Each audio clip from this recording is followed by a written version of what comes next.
Sir ఏ ఆవు sir ఇది? ఇది కాంగ్రెస్ ఆవు.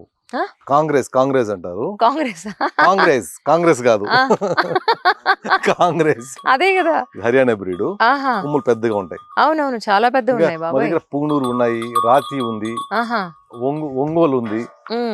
ఏమేమి పెడతారు సార్ వీటికి ఫుడ్? మామూలు పచ్చిగడ్డి తింటాయి, మరిగడ్డి. ఈవినింగ్ కొంచెము గాని, ఎలాగ మేము శనగింజలు నూనె ఆడుతాం కదా, గాని పిండి అది వాడతాం. పెడతారు. ఆహా, మంచి నాణ్యమైన పాలు ఇస్తాయి మాకు. So nice. నిన్న మీరు పెట్టిన పెరుగులోనే మాకు అర్థమైంది. సార్ ఏంటి సార్ ఇది, ఈ ప్లేస్ ఏం తయారు చేస్తారు? ఇక్కడ నేను చెరుకు, ఇందాక చూసారు కదా నా చెరుకు తోట, అవును అవును. ఆ చెరుకు ఇక్కడ తీసుకొని వచ్చి ఆహా, క్రషర్ ఉంది, చెరుకు క్రషర్, దాంట్లో వేసి చెరుకు పాలు బయట తీసి అక్కడ ఇక్కడ కాంచి దీన్ని బెల్లం తయారు చేస్తాం. ఓకే. ఆ బెల్లం ముద్ర తయారు చేస్తాము, బెల్లం పౌడర్ కూడా తయారు చేస్తాము. సహజంగా దాంట్లో నేచురల్ ఎలిమెంట్స్ వాడతాం. ఇప్పుడు చూడండి, కొంచెం సున్నం వాడతాం, తప్పులే.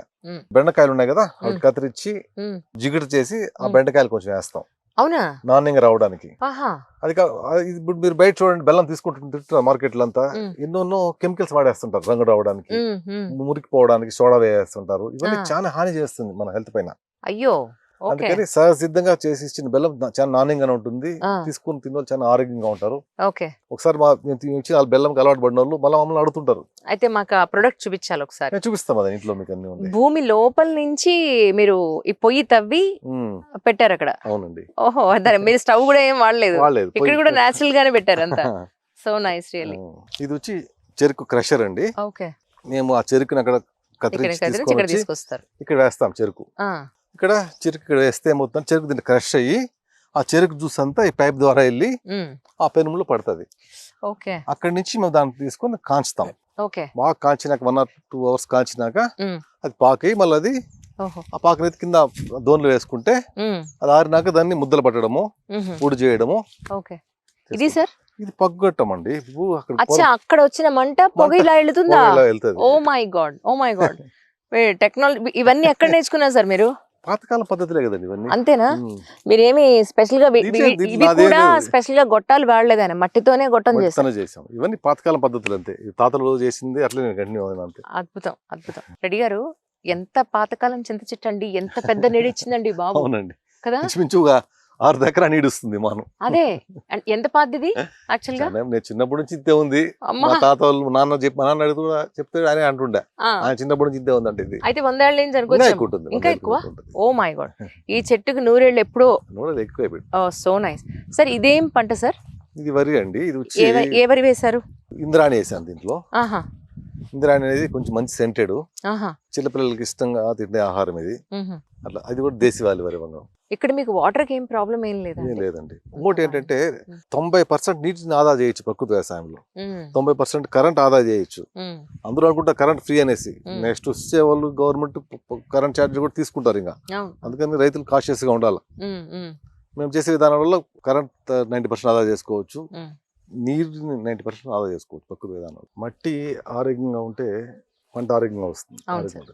మట్టి నుంచి దూరమైన మనము అందరూ హాస్పిటల్ దగ్గర అవుతున్నాం కదా, రకరకాల జబ్బులు. ఎందుకంటే రసాయన మందులు వాడి మన బాడీలోకి ఎన్నో కెమికల్స్ సంహారాలు లోపలికి వెళ్ళిపోయి ఈ బయట తరమడానికి చాలా ఇబ్బంది అవుతుంది. అందుకని రకరకాల జబ్బులు మనం పడుతున్నాం. ఇప్పుడు దుస్థితి ఎట్లుందంటే 50 ఏళ్ళకి చచ్చిపోతున్నాము, మనల్ని 75 ఏళ్ళకి 80 ఏళ్ళకి గుంతలు పుడుస్తున్నారు. మిగతా 30 ఏళ్ళు బతికినా వేస్తే, రకరకాల హాస్పిటల్ తిరుగుతూ మాత్రలు మింగుతూ సూదులు వేసుకుని గడిపేస్తున్నారు. దీన్ని అందరూ గ్రహించాల. ఒక నిజమైన వ్యవసాయము, సహసిద్ధమైన వ్యవసాయము, దాని బైబుల్ మళ్ళా వ్యవసాయం చేయలేని వాళ్ళు, వ్యవసాయం అలాంటి రైతులు గుర్తించాలా. అప్పుడే నెక్స్ట్ జనరేషన్ బాగుంటుంది, అందరూ మంచి లైఫ్ లీడ్ చేయగలుగుతారు. కరెక్ట్. సార్ మీ అబ్బాయా? అవునండి, మా అబ్బాయి. ఓకే. హాయ్ హీరో, ఏంటి నీ పేరు? పార్థు. పార్థా చెప్పింది నేను అన్నట్టున్నాడు. ఏం చదువుతున్నామ్మా?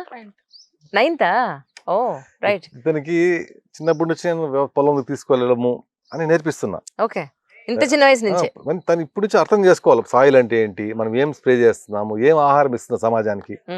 తను బాగా చదువుకొని ఏం చేసినా ఉద్యోగం చేసినా మంచి ఏం చేసినా కూడా కానీ వ్యవసాయం వదలదని నేర్పిస్తున్నాం మా బిడ్డకి. So nice. తనకున్న 20 ఎకరాల్లో సహజంగా పండించి సమాజానికి అందించే విధంగా కంటిన్యూ అవ్వాలా. కరెక్ట్. ప్రతి ఒక్కరి పిల్లలు డాక్టర్ కావాలి, ఇంజనీర్ కావాలి, రకరకాల కోరుకుంటారు. అందరూ డాక్టర్ ఇంజనీర్ లేకపోతే మంచి ఆహారం పండించే వాళ్ళు ఎవరు చెప్పండి. ఇంతకు ముందు అనుకునేవాళ్ళం మనం, ఒక రైతు వాళ్ళ నెక్స్ట్ జనరేషన్ రైతు అవ్వడానికి ఇష్టపట్టలేదు అని, బట్ మీరు మాత్రం ఇష్టపడుతున్నారు. నేను ఇష్టపడతానండి, ఎందుకంటే నాకు చాలా తృప్తిని ఇస్తుంది అది. అంటే చదువుకోవద్దని చెప్పను బాబుకి, చదువుకోవాలి, దాని తర్వాత ఈ వర్క్ కంటిన్యూ చేయాలని నేను అంటాను నా బిడ్డకి. ఎందుకంటే మంచి మంచి వరి వంగడాలు పండించడము, మామిడికాయలు మంచి సహజంగా చేయడము, మంచి ఉత్పత్తిని సమాజానికి అందించడం అనేది నేను నేర్పించుకుంటూ నేను చేపిస్తా, వాడికి నేర్పిస్తా, ట్రైన్ చేస్తున్నా బాబు కూడా. So nice really. బాబు ఒకటేనండి? బాబు అండి. థ్యాంక్ యూ చిన్న, థ్యాంక్ యూ. ట్రాక్టర్ లో ఏం పెట్టదు సార్? ఇది వచ్చి నాది ట్రాక్టర్ స్పేర్ సిస్టమ్ అండి. దీంట్లో 6 డ్రమ్స్ ఉంటాయి. దీంట్లో నేను జీవామృతము, వేప కషాయాలన్నీ మిక్స్ చేసుకొని మామిడి తోటకి, వరికి, స్ప్రే చేస్తుంటాను. Okay okay. అందుకని ట్రాక్టర్ వాడతాను. So nice really. ఇది ఏం మెషిన్ సార్? పిండి మరలా ఉంది. ఇది స్టోన్ గ్రైండర్ అండి. మామూలుగా ఇక్కడ నేను స్నాక్స్ అని తయారు చేస్తాము. పండించిన దేశీ వరి వంగడాలతో, కూరలు, అరికలతో స్నాక్స్ తయారు చేస్తాము. మామూలుగా పిండి కుట్టాలంటే మనం ఐరన్ మిషన్ లో కొడతాము. జనరల్ గా ఎక్కువ హీట్ జనరేట్ అవుతుంది. అందుకే రాజస్థాన్ నుంచి స్టోన్ కషర్ తెప్పించుకున్నాను. దీంట్లో వేస్తే కింద రాయి ఉంటది, దీంట్లో గ్రైండ్ అయితే తక్కువ హీట్ జనరేట్ అవుతుంది. గ్రైండ్ ఒక ఫుడ్ గ్రైండ్ పైన దానిలో పోషక విలువలు ఎక్కువ నిలబడతాయి. ఇలాంటివి దాంతో వాడి పిండిని మరబట్టి నేను స్నాక్స్ చేస్తాను. చక్కగా పైన చాలా ఆయిల్ తీస్తాను, దీంతో పిండి కుట్టి ఫైర్వుడ్ పైన స్నాక్స్ తయారు చేస్తాం.